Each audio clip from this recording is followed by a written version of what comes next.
दज्जाल के बारे में बहुत सारी अहादीस हैं, लेकिन एक हदीस में हमें दज्जाल की एग्जैक्ट लोकेशन के बारे में बहुत सारे हिंट्स दिए गए हैं। और ये हदीस हम सब ने बार बार सुनी हुई है कि एक दिन भरी महफिल में रसूल अल्लाह सल्लल्लाहु अलैहि वसल्लम के पास एक ईसाई आया, इस्लाम कबूल करके अपना वाक़या सुनाया कि मैं और कुछ लोग अरब से मशरिक़ की तरफ रवाना हुए। हम अभी रास्ते में थे कि अचानक समंदर का मौसम बदल गया और हमारी किश्ती अपने रास्ते से भटक गई। 1 महीना इधर उधर भटकने के बाद समंदर ने आखिरकार हमारी किश्ती को एक जजीरे के पास ला खड़ा किया। बड़ी किश्ती डॉक करके हम छोटी किश्तियों के जरिए उस जजीरे में पहुंचे और वहां हमारी मुलाकात एक अजीब किस्म की मखलूक से जो बिल्कुल काला और जिस्म पर बहुत ज्यादा बाल थे उसके। और उसने अपना नाम जसासा बताया।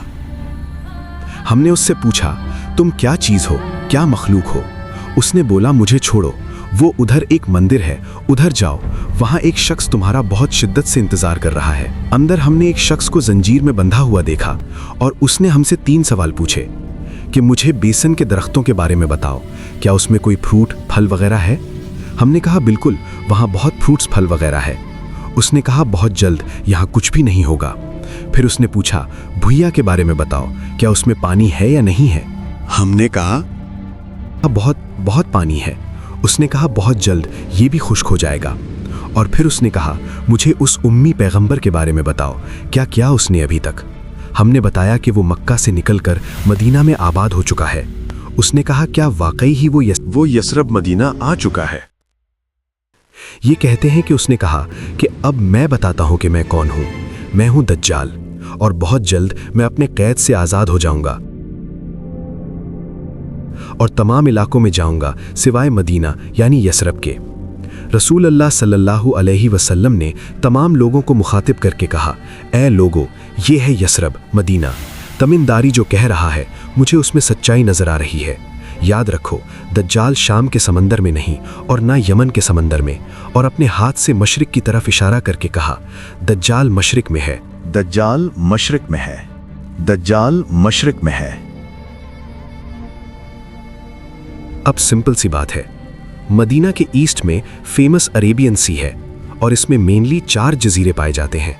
Lakshadweep island in India, Socotra island in Yemen, Masirah island in Oman and Astola in Pakistan. हदीस में क्लियरली फरमाया गया है कि दज्जाल यमन के समंदर में नहीं होगा, तो ये 2 आइलैंड्स तो निकल गए।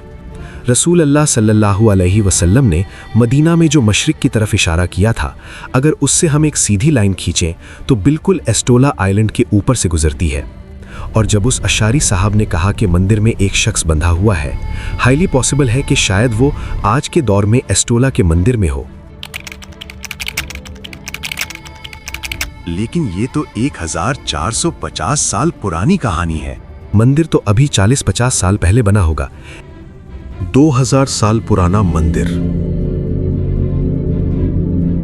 और मंदिर भी किसका? काली माता का, हिंदुओं की सबसे खतरनाक और खौफनाक गॉडेस। देवी जो दिखने में बहुत खौफनाक और जिसके जिस्म पर भी बहुत ज्यादा बाल है। कुछ याद आया? बिल्कुल, जस्सासा।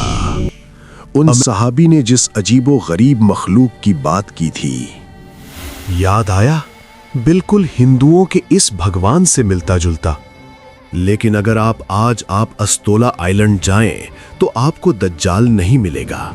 वो आजाद हुआ है या नहीं ये तो नहीं पता, लेकिन ये जो जस्सासा है इसको गौर से देखें।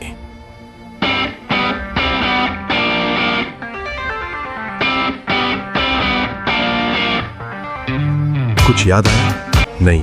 अमेरिकन म्यूजिक इंडस्ट्री के सबसे बड़े बैंड्स में से एक बैंड रोलिंग स्टोन्स है, जिसने अपना ये लोगो हिंदू गॉडेस काली माता से इंस्पायर होकर बनाए। और ये लोगो पिछली सदी के सबसे मशहूर लोगोज में से एक है। और rolling stones bend one of the greatest of all time माना जाता है। पूरी दुनिया की म्यूजिक इंडस्ट्री और फिल्म इंडस्ट्री को शेप करने में बहुत बड़ा हाथ है coincidence